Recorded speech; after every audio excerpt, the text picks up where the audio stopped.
সামনে মা কালীর পুজো, শুয়ে বসে না থেকে বরং একটা গান বানিয়ে ফেলি। কালো মেরে রূপ যে কালী, কালী ছাড়া জগৎ খালি। কালো মেরে রূপ যে কালী, কালী ছাড়া জগৎ খালি। দাদু, আজ তোমার গল্প বলার দিন। ওঠো, এখন আমরা তোমার মুখে নানা মজার মজার গল্প শুনবো। তাড়াতাড়ি ওঠো। আরে দাঁড়া রে, একটু বয়স হয়েছে তো। কি হলো, উঠছো না কেন? কোমরে লাগলো নাকি? আরে তোদের দাদু কি আর সেই দাদু আছে রে?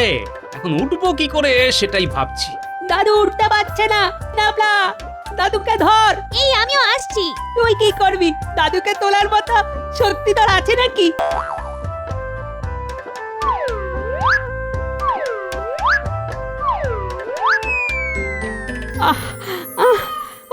বাপরে বাপ, দাদুর গায়ে এত জোর যে কেউ তুলতেই পারলাম না। আগেই বলেছি না তুলতে পারবি না, কিন্তু আমি যে উঠতে পারছি না। কিছু একটা ব্যবস্থা কর না। আমি জানতাম কিছু একটা বাঁধ হবে। ওই পই পই পই করে বলেছিলাম ঠিকঠাক করে চলাফেরা করতে, তো শুনলো আমার কথা। এখন কোমর ভেঙে পড়ে থাকো। আচ্ছা পুঁটি, তুই বল, আমি কি কিছু করেছি? মা কালীর একটা গান বানাচ্ছিলাম, উঠতে পারবো না সেটা কি আগে জানতাম বল? ওই দেখো দেখো, কালী কীর্তন নাকি গাইছিল।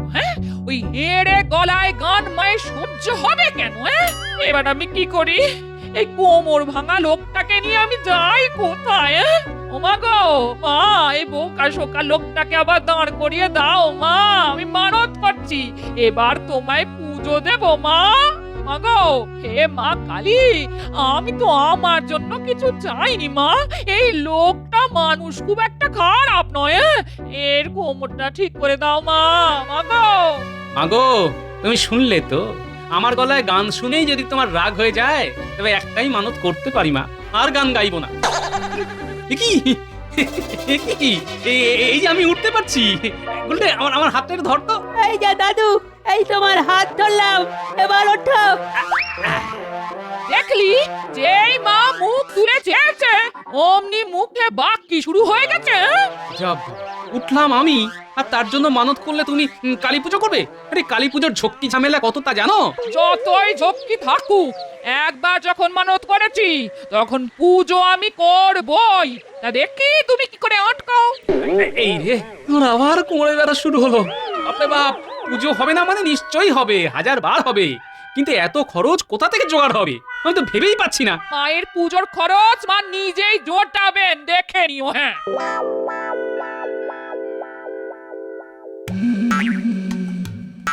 হুজুরের কি আজকে মন খারাপ? হ্যাঁ, মনটা আজ ভালো নেই। বারবার মনে হচ্ছে আমার চারদিকটা অন্ধকার হয়ে আছে, কিছুতেই আলোর রোশনাই দেখতে পাচ্ছি না উজির। না, মানে মানে আপনার স্বাস্থ্যের খোঁজ নেওয়া আমার কর্তব্যের মধ্যেই পড়ে কিনা, তাই জিজ্ঞেস করলাম আর কি। হ্যাঁ, সেটা তুমি ঠিকই করেছো, তবে এত অন্ধকার আমার ভালো লাগছে না। তুমি কিছু একটা ব্যবস্থা করো যাতে সব সময় আমার চোখ আলো দেখতে পায়।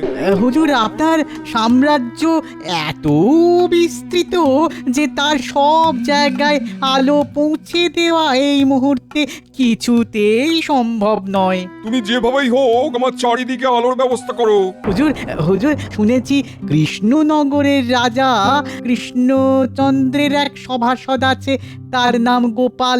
তার নাকি খুব বুদ্ধি। দেখুন ওর বুদ্ধিতে ও কিছু করতে পারে কিনা। এই কথাটা মন্দ বলনি তুমি। সামনেই তো কালী পুজো, মানে আলোর উৎসব। রাজা কৃষ্ণচন্দ্রের রাজ্যে নিশ্চয়ই বড় করে কালী পুজো হবে। সে সময় আমি কৃষ্ণনগরে যাব, তখন আমার চারিদিকে এত আলোর ব্যবস্থা করতে হবে যেন চারিদিকে কোনো অন্ধকার না থাকে।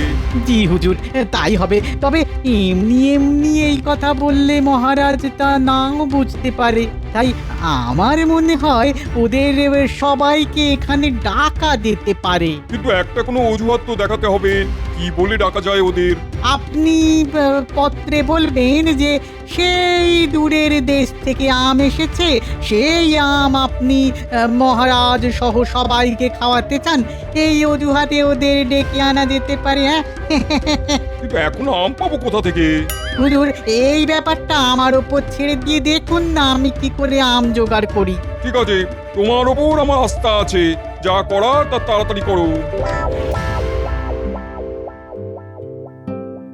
মহারাজ, নবাব আপনাকে একটা চিঠি পাঠিয়েছেন, মানে আমাদের সকলকে তিনি ওখানে উপস্থিত থাকার আমন্ত্রণ জানিয়েছেন। আহ, কি আবার হলো? এখন সামনে কালী পুজো, কত কাজ বাকি, সেগুলো ছেড়ে নবাবের দরবারে যেতে হবে। আহ, কি আশ্চর্য আবদার! তা নিমন্ত্রণের কারণটা কি জানিয়েছেন তিনি? হ্যাঁ মহারাজ, কারণটা খুবই মামুলি। নবাব আমাদের আম খাওয়াবেন, কোন এক সুদূর স্থান থেকে তিনি আম আনিয়েছেন। এই অসময়ে আম? মহারাজ, আমার কেন জানি সন্দেহ হচ্ছে। সন্দেহ করাই তোমার কাজ। নবাব নিজে আম আনিয়ে আমাদের তা খাওয়াবেন বলে ঠিক করেছেন, আর এই ব্যাপারকে তুমি সন্দেহের চোখে দেখছো? হ্যাঁ, এই ব্যাপারটাতে সন্দেহের কোনো কারণ নেই গোপাল। নবাব যখন ডেকে পাঠিয়েছেন তখন তো আমাদের যেতেই হবে। না মানে আমার মন তো বড়ই কুটিল, এই খারাপ কথাটাই আগে মনে আসে, তাই এত কথা বলে ফেললাম। নাও নাও, তাহলে যাবার প্রস্তুতি নিয়ে নাও।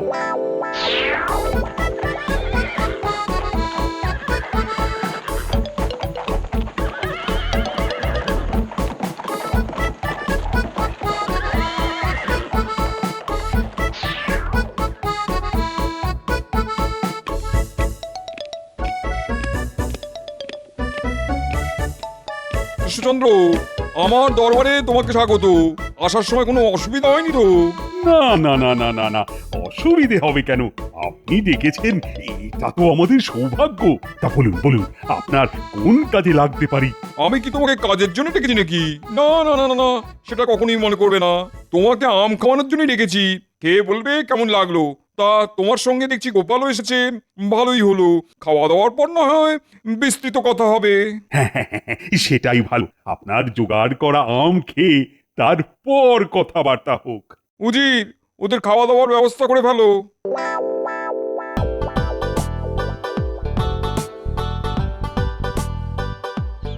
এই হ্যাঁ রে, লোকটা যে ড্যাং ড্যাং করে মহারাজের সঙ্গে নবাবের কাছে চলে গেল তো গেল। এরা নাম নেই। এদিকে পুজোর কি হবে? তুমি এত চিন্তা করছো কেন? মহারাজের সঙ্গেই তো আছে দাদু। নোলা দেখ তোদের দাদুর কোথায় গেছে? হ্যাঁ, নবাবের দরবারে। কেন গেছে? আম খেতে। এই সময় আম কোত্থেকে পাবে জানি না বাবা। তোরা কাজকর্ম যা আছে তা সেরে পুজোর কাজে আমাকে সাহায্য করিস। হ্যাঁ, আমি একা হাতে কতটুকু করতে পারবো জানি না বাবা। হ্যাঁ, চিন্তা করো না তো, আমরা তো আছি নাকি? কৃষ্ণচন্দ্র খাওয়া পছন্দ হয়েছে? আমার সেরা বাবুর্চিকে দিয়ে তোমাদের রান্না করানো হয়েছে। আহ, তা খাওয়ার স্বাদ যেমন জিভে লেগে রয়েছে, আপনার বাবুর্চির কোনো তুলনাই নেই। আমাদের খাওয়া দাওয়া একটু বেশিই হয়ে গেছে। আসলে এত ভালো স্বাদ যে বেশি না খেয়ে উপায় নেই। কি গোপাল, খাওয়ার ব্যাপারে তোমার বেশ নাম ডাক আছে শুনেছি, কিন্তু আজ তেমন করে খেতে তো দেখলাম না। আগে নবাব যা খাওয়ার তাই তো খেয়েছি, এখন অপেক্ষা করছি কখন আম আসবে। আসবে আসবে, ঠিক সময় আসবে। আমাদের ফল খেতে হয় সব শেষে, তাই না উজির? হ্যাঁ হুজুর, হ্যাঁ, শেষ পাতে ফল খাওয়াই আমাদের রীতি। একটু অপেক্ষা করুন, হ্যাঁ একটু একটু, আপনাদের প্রিয় ফল এক্ষুনি এসে যাবে।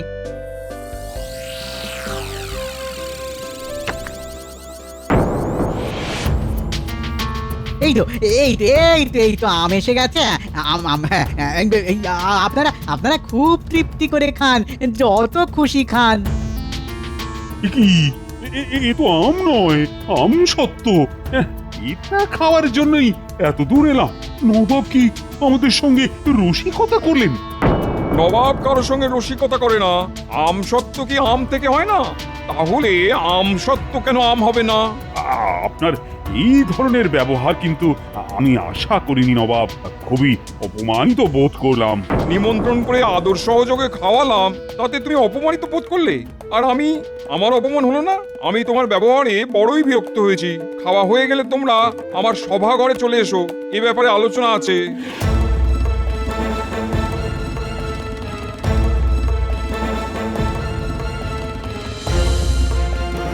আমি তখনই বলেছিলাম নিশ্চয়ই নবাবের কোনো মতলব আছে।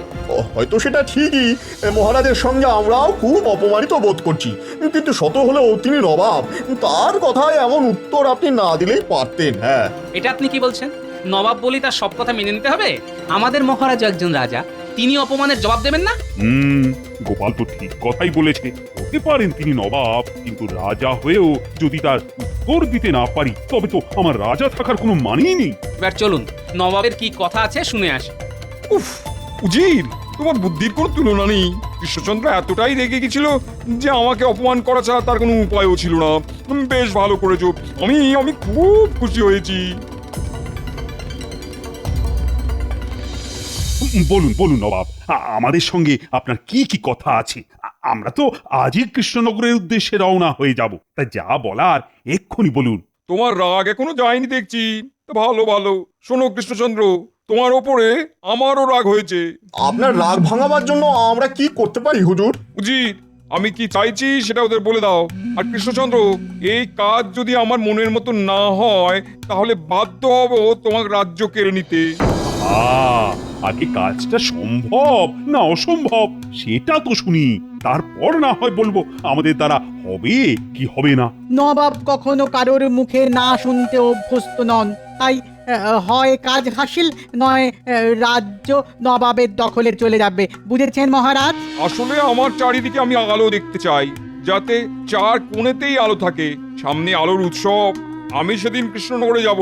আমি দেখতে চাই সেদিন যেন চারিপাশ আলোয় আলোয় ভরে থাকে, চারিদিকে কোনো কোনায় যেন এতটুকু অন্ধকার না থাকে। আমার কথা কি আমি বোঝাতে পেরেছি? গোপাল, এটা কি সম্ভব? কাজটা কঠিন কিন্তু অসম্ভব নয়, এটুকু আমি বলতে পারি। আর তুমি যখন বলেছো তখন আমার কোনো চিন্তাই নেই নবাব, আমাদের এই কাজ করতে কোনো অসুবিধে হবে না। আপনি কালী পুজোর রাতে কৃষ্ণনগরে আসুন, আপনার চারিদিক গোপাল একেবারে আলোয় ভরিয়ে দেবে। কি বুঝি, গোপাল যা বলছে তাও পারবে বলে মনে হচ্ছে? আমার মনে হয় পারবে না। এটা শুধু কঠিন কাজ নয়, এটা অসম্ভব অসম্ভব। বলছে যখন তখন একটা সুযোগ দেওয়াই যেতে পারে। আচ্ছা কৃষ্ণচন্দ্র, তাহলে দেখা হবে কালী পুজোর রাতে কৃষ্ণনগরে, ঠিক আছে?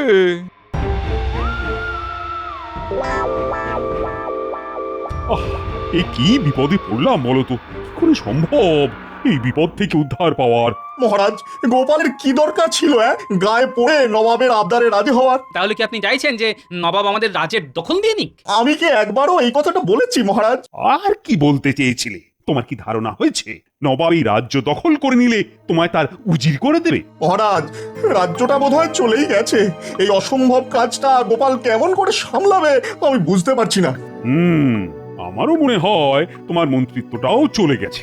মানে রাজ্যটাই যখন নেই, যখন রাজাই নেই, আর রাজাই যদি না থাকে তখন মন্ত্রী বা থাকবে কোত্থেকে? আসলে কি জানেন মহারাজ, রাজ্যটাকে তো খুব ভালোবাসি, সেটা চলে গেলে খুবই কষ্ট পাবো। তার উপরে গোপাল এই কাজের দায়িত্ব নিয়েছে শুনে আরো ভয় পেয়ে গেছি। আমি হলে রাজ্যের সর্বত্র আলো জ্বালিয়ে দিতাম, কিন্তু গোপালের হালচাল দেখে মনে হচ্ছে এই ব্যাপারে ওর কোনো হেলদোলি নেই, যেন রাজ্যটা চলে গেলে ও খুব নিশ্চিন্ত হয়। মহারাজ, আমাকে একবার বেরোতে হবে, হাতে অনেক কাজ। নবাবকে একটা ভেলকি দেখাতে হবে তো।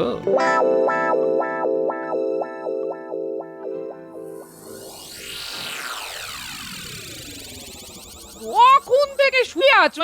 আরে বাইরে বাচ্চারা কি সুন্দর কাপড় দিয়ে ঘর তৈরি করেছে, আর তার মধ্যে প্রদীপ জ্বালিয়ে ঘর আলোকিত করেছে। কি আলো কোথাও কোনো অন্ধকার নেই গো, আর তুমি ঘরে শুয়ে আছো। কি বলে কি বলে কি বলে? আরে বলছি বাইরে এসে দেখে যাও না, ছোটরা কি সুন্দর আলোর ঘর তৈরি করেছে, কাপড় দিয়ে ঘর বানিয়ে তার মধ্যে প্রদীপ জ্বালিয়ে এই চার কোণা একেবারে আলো করে রেখেছে। এসে দেখে যাও একবার। চার কোণা একেবারে আলো করে রেখেছে কাপড়ের ঘরে প্রদীপ জ্বালিয়ে। বাহ বাহ বাহ বাহ বাহ, এটাই তো শুনতে চাইছিলাম। ব্যাস হয়ে গেছে, এবার নবাবকে কাত করা যাবে। কাল সকালে একবার বিজ্ঞানীর বাড়ি যেতে হবে। আরে গোপাল, এসো এসো, এই বিপদ থেকে কি করে উদ্ধার পারে সেটা ভেবে দেখেছো? একটা উপায় বের করেছি বিজ্ঞানী। আচ্ছা, তুমি কি এমন কুপি তৈরি করে দিতে পারবে যা অনেকক্ষণ ধরে জ্বলে। এ আবার এমন কি ব্যাপার? কুপির পাত্রে প্রচুর মোম জমিয়ে তার মধ্যে বড় সলতে পাকিয়ে ওপরে পরিমাণ মতো তেল রাখলেই কুপি অনেকক্ষণ পর্যন্ত জ্বলবে। হ্যাঁ, তাই কুপি দিয়ে তুমি সারা রাজ্য আলোকিত করবে? আমার আমার কেমন জানি সন্দেহ হচ্ছে। না না না না না, এভাবে নয়, এভাবে নয়। আমি তোমাকে কথাটা জিজ্ঞেস করলাম এই ভেবে যে কতক্ষণ পর্যন্ত আলো জ্বালিয়ে রাখা যায় তা জানতে। মোম যত বেশি হবে ততই আলো বেশিক্ষণ জ্বলবে। হ্যাঁ,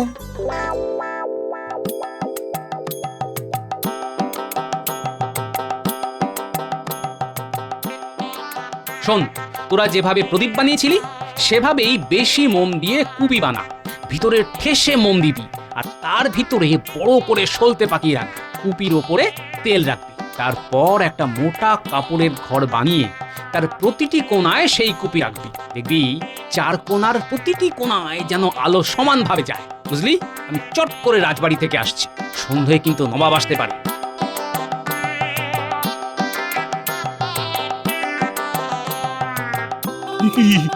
এরকম একটা বিপদের দিনে গোপাল হাওয়া। আমি তো মহারাজ আগেই বলেছিলাম গোপালের উপরে এতটা ভরসা রাখবেন না। ও আপনার কাছ থেকে বাহবা নিতে গিয়ে এত বড় একটা মিথ্যে কথা বলে গেল যে নবাবকে নাকি রাজ্যের 4 কোণা অব্দি আলো দেখিয়ে দেবে। এখন কি করি বলো তো মন্ত্রী? নবাবের কাছে নথি স্বীকার করেনি, মানে মাপ চেয়েনি, তবে তো রাজত্বটা থাকতে পারে। কি বলো? আমার মনে হয় এখন রাজত্ব দিয়ে দিন, তারপর নবাবের রাগ কমে গেলে আবার চেয়ে নেওয়া যাবে। কি বলেন? খারাপ বুদ্ধি দিলাম? হ্যাঁ, না, তা দাওনি ঠিকই, কিন্তু এতদিনে রাজত্ব ছেড়ে কোথায় যাই? আমার কথাই হচ্ছিল বুঝি। হবে না? নবাব আসার সময় হয়ে গেল কিন্তু তোমার কোনো পাত্তাই নেই। বলি ভেবেছোটা কি তুমি? ভেবেছোটা কি মহারাজের রাজত্ব এখন চলে যাওয়ার মুখে, আর তুমি এসেছো মস্করা করতে? ছি ছি ছি গোপাল, তোমার কাছ থেকে এরকম ব্যবহার পাবো তা কিন্তু আমি স্বপ্নেও ভাবিনি। মহারাজ, আমি কি করলাম তাই তো বুঝতে পারছি না। কি করলাম মানে? আরে নবাব এসে পড়লো বলে তুমি তো তাকে বলেছিলে 4 কোণে নাকি আলো দেখাবে, তো তার কি ব্যবস্থা হলো? ব্যবস্থা করেই তো আসলাম মহারাজ। নবাবকে শুধু আমার বাড়ির সামনে যেতে হবে। নবাব যত আলো দেখতে চান তার থেকেও বেশি আলো দেখিয়ে দেব।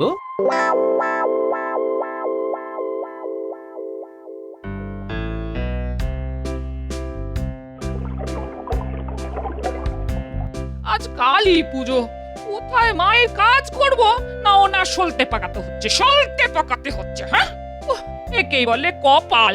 আজ নাকি নবাব আসছেন এখানে আমাদের আলোর ঘর দেখতে, আর তুমি দাদুর উপর রাগ করছো? না, রাগ করবো না। হ্যাঁ, একেবারে গলায় মালা দিয়ে পুজো করবো। হ্যাঁ, তোদের দাদুকে আমি হাড়ে হাড়ে চিনি। হ্যাঁ,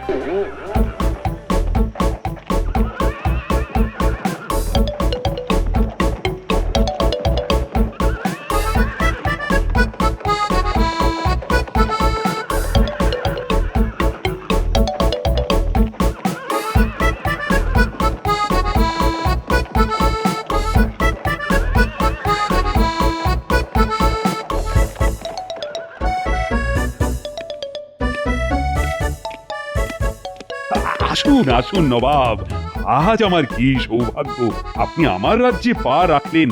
আমি তো পা রাখতে আসিনি। গোপাল যদি তার প্রতিশ্রুতি না রাখতে পারে তবে কি হবে তুমি নিশ্চয়ই জানো কৃষ্ণচন্দ্র। বুঝি তুমি কৃষ্ণচন্দ্রের কাছ থেকে রাজ্যের সবকিছু বুঝে নাও, আমার কিন্তু একদম সময় নেই।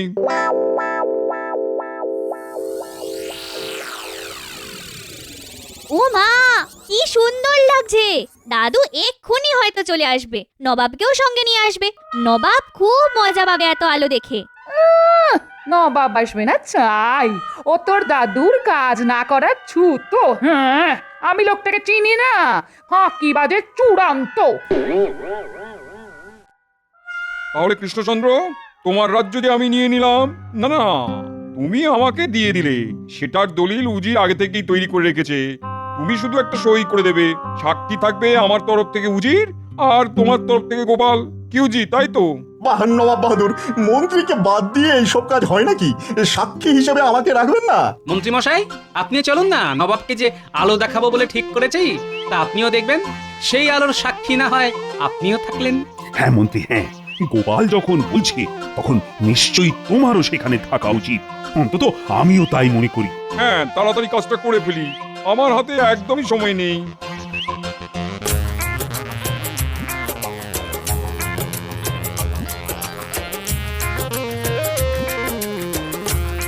কি কি সব যে অন্ধকার। গোপাল, তুমি যে বলেছিলে আমায় আলো দেখাবে, তার কি হলো? হবে হবে হুজুর। আসুন নবাব বাহাদুর। মহারাজ, আপনিও আসুন। চারিদিকে কিভাবে আলো করতে হয় সেটা নিজের চোখে দেখে যান। এই ঘরে প্রবেশ না করলে আপনি তো বুঝতে পারবেন না নবাব বাহাদুর। ঠিক আছে, আমি ঘরে ঢুকছি।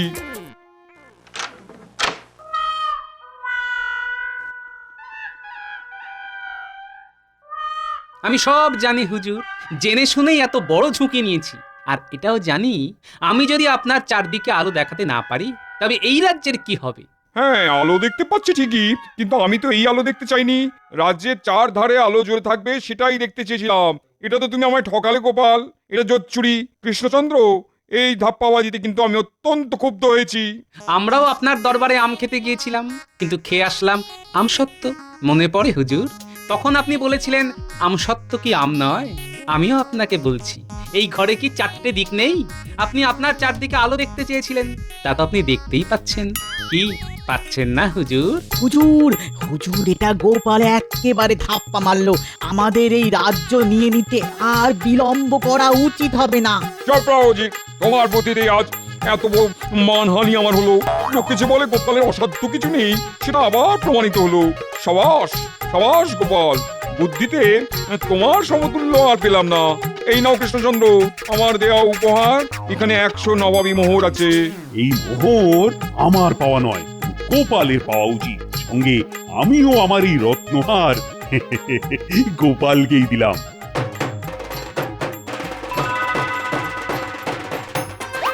আর এই যে আমার মন্ত্রী, ওকে যদি আপনাকে দান করি, আপনি কি তাকে গ্রহণ করবেন? পরিবর্তে যদি গোপালকে চাই, নিশ্চয়ই তাতে তুমি রাজি হবে না।